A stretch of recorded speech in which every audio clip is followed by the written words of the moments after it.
Between the words that are spoken and the words that are heard, may the Spirit of God be present. Amen.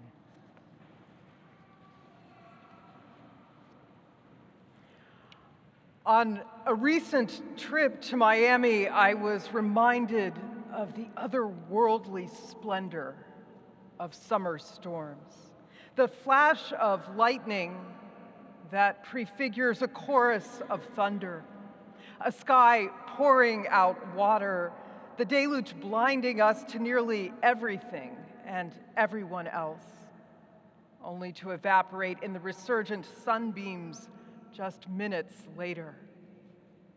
The intensity and the dynamism of the storm, its capacity to overwhelm the senses and bring all else to still silence, parallels the experience of holiness echoed throughout our scriptures and down through the ages, the holiness of God and the holiness to which we are called.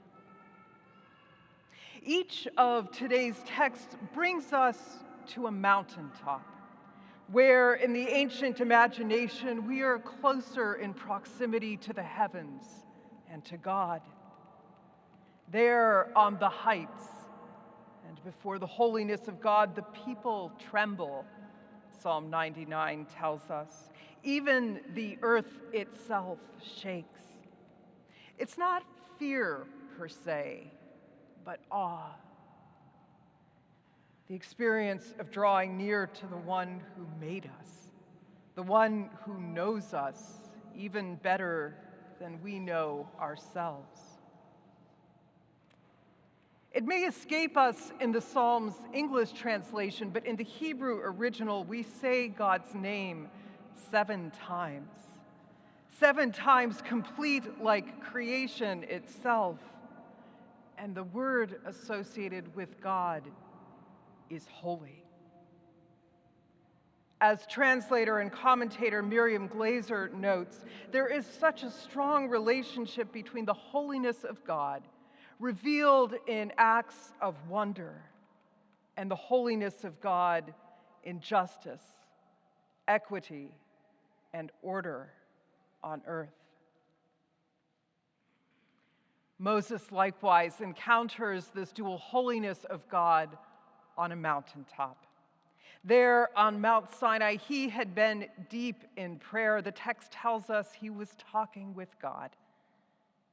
And there was a theophany, God's self-disclosure, God's own showing forth to Moses.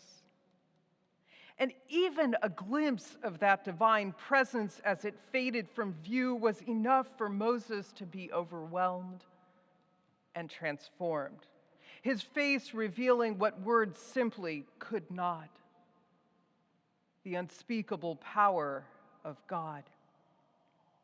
And the power was such that Moses took off the veil from his face. For if God could create heaven and earth, if God could penetrate the human heart and mind, what is a piece of cloth between them?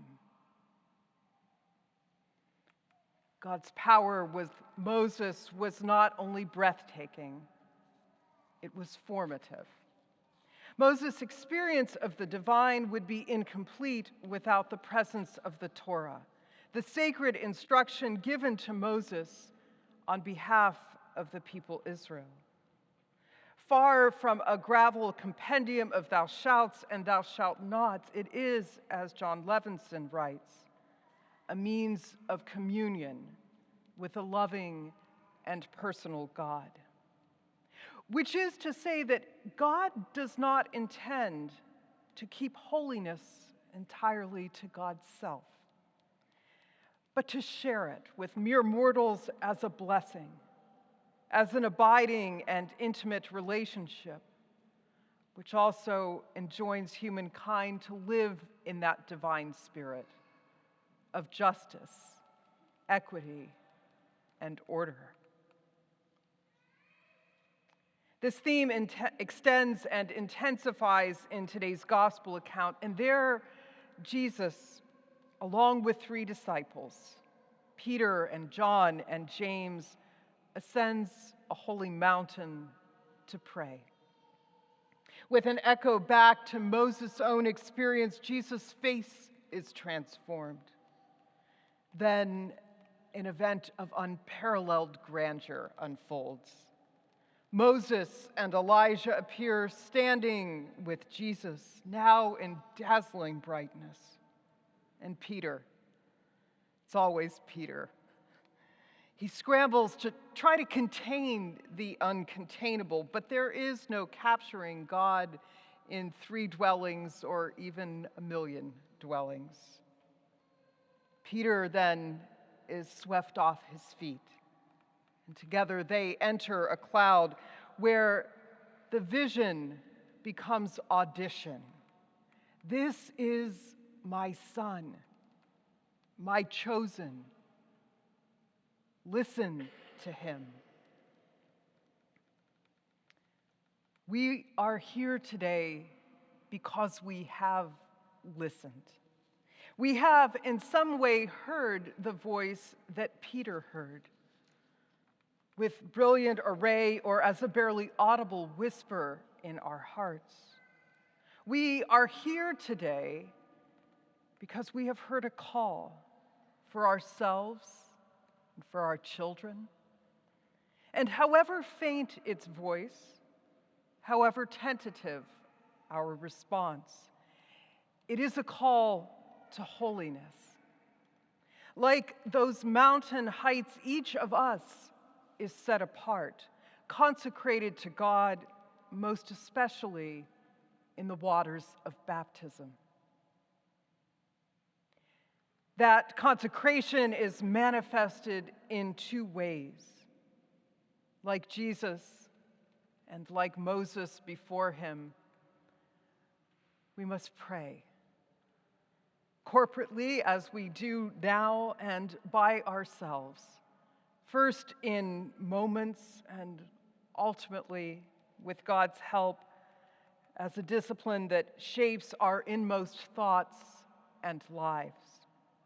In the apostles' teaching and fellowship, in the breaking of the bread as we will do today, in the prayers, we can expect to meet the living God.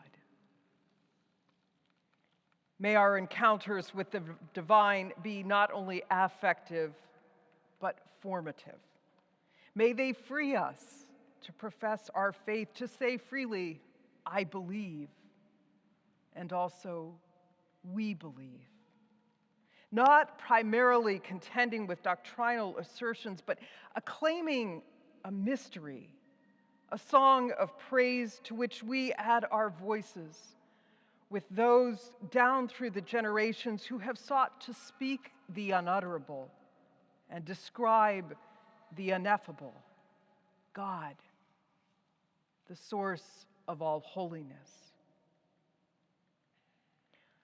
Our consecration is likewise manifest in a life that is other-focused, other-invested. Because there is no love of God that does not also issue forth in love of neighbor. Like the psalmist proclaims, our call to holiness is a call to justice, equity, and order. In the world that God created in love, it is to descend the mountain, to descend the relative tidiness of this hill, with our faces set towards God's mission, reverencing and defending the earth itself, welcoming the immigrant and stranger, feeding the hungry, visiting the sick, caring for the rights and dignity of the poor as we care for our own family and friends. As we draw near to the baptismal font and join with these new Christians and their godparents in renewing our own faith, may the waters of creation and redemption overwhelm us. May they come with a beam of light and a chorus of praise that, even if only for a moment, sweeps us off our feet. May God grace us with true holiness that weathers every storm. Amen.